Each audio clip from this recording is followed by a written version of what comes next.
Hai kawan, jumpa lagi nih di Kulik Bareng. Kali ini kita mau bahas lagi tentang sebuah buku. Jadi buku ini tuh kelanjutan dari buku yang sebelumnya pernah kita bahas yang judulnya 12 Rules for Life karya Jordan B. Peterson.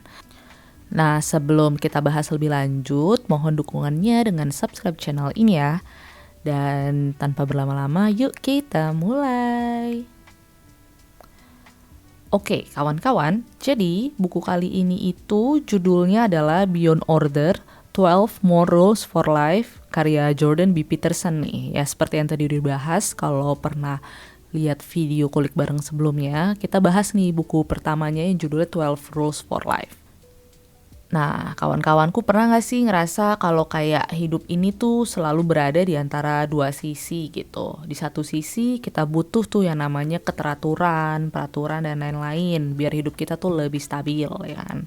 Tapi di sisi lainnya, kayak terlalu banyak keteraturan tuh bikin kita mati rasa gitu ya kan. Nah, lewat buku ini, Jordan B. Peterson tuh mau ngajak kita untuk menemukan keseimbangan antara chaos and order ya kan. Nah, buku ini bukan cuma kumpulan aturan sih, tapi semacam peta gitu untuk bertahan dan tumbuh di dunia yang penuh ketidakpastian. Nah, Peterson nih percaya kalau hidup manusia itu selalu bergerak di antara dua kutub, yaitu keteraturan atau order dan kekacauan atau chaos. Keteraturan membuat kita ya merasa aman gitu kan, tapi kalau berlebihan juga bikin kita tuh stagnan, jadinya bosen gitu kan. Nah, sedangkan chaos itu memberikan peluang, tapi kalau kebanyakan juga bisa ngancurin kita. Nah, Beyond Order nih hadir untuk mengingatkan jangan takut sama yang namanya chaos atau kekacauan, karena dari sanalah kita bisa bertumbuh menjadi lebih baik lagi. Dan tapi kita juga jangan terlalu nyaman nih sama keteraturan, karena itu bisa membuat kita lupa untuk benar-benar hidup.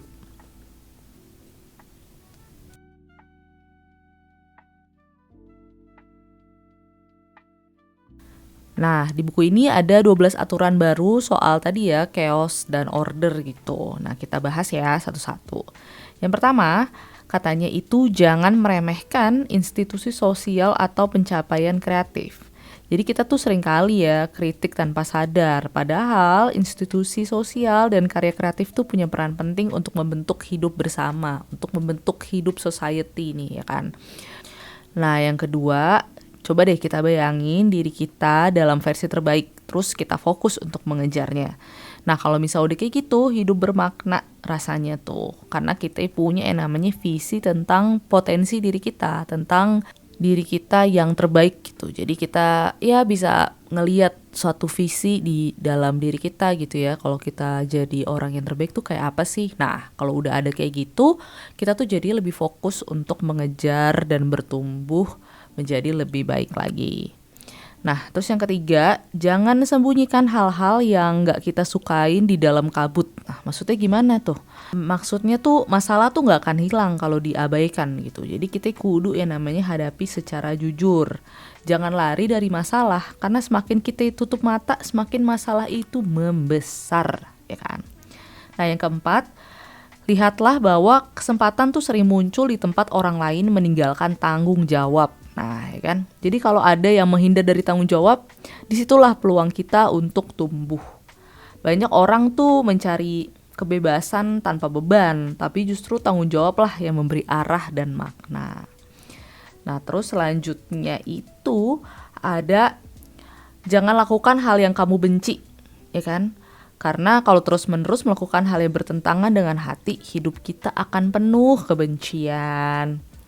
Yang keenam itu kita lepaskan diri deh dari yang namanya ideologi. Maksudnya gimana? Maksudnya kita tuh jangan sampai terjebak dalam sistem pemikiran kaku yang membuat kita buta terhadap kompleksitas hidup.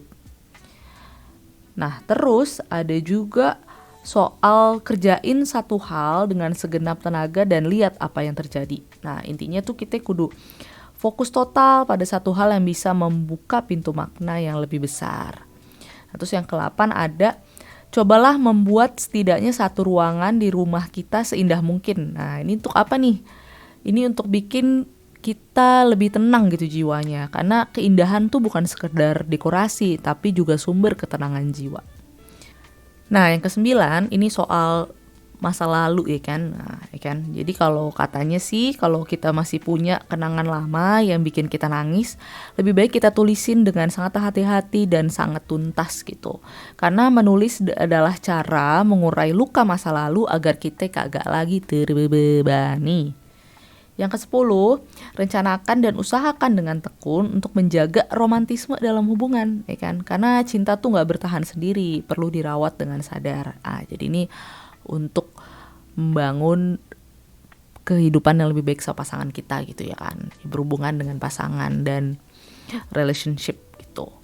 Nah, terus yang selanjutnya, jangan biarkan dirimu tuh penuh dendam, tipu daya dan kesombongan. Karena ini namanya 3 racun nih, 3 racun batin nih namanya. Karena hal ini tuh bisa menghancurkan hidup dan juga hubungan yang berharga dalam kehidupan kita tentunya. Dan terakhir yang ke-12, kita kudu yang namanya bersyukur meski dalam penderitaan. Nah, maksudnya bagaimana nih? Maksudnya rasa syukur itu adalah cara menemukan makna bahkan di tengah kesulitan. Nah, jadi aturan-aturan tadi tuh mungkin terdengar sederhana ya kan. Tapi sebenarnya itu adalah sebuah undangan nih agar kita berani untuk menghadapi diri sendiri.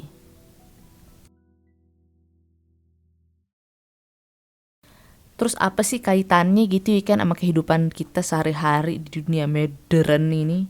Jadi di dunia yang ya zaman now ini banyak orang itu ngerasa terjebak. Kayak terjebak dalam kerjaan yang monoton, terus kehidupan sosial juga penuh tuntutan, terus informasi yang berlebihan dari media sosial. Nah, Jordan B. Peterson dalam buku ini mengingatkan kita kalau kita tuh nggak bisa kabur tuh dari yang nama chaos atau ketidakteraturan ya. Tapi kita bisa mengolahnya menjadi sesuatu yang bermakna. Misalnya nih, rasa cemas bisa jadi bahan untuk kreativitas.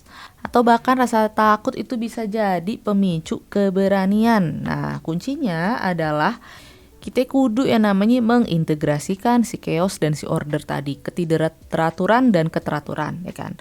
Terus kita temuin nih yang namanya titik tengah di mana hidup kita jadi penuh tantangan tapi juga stabil.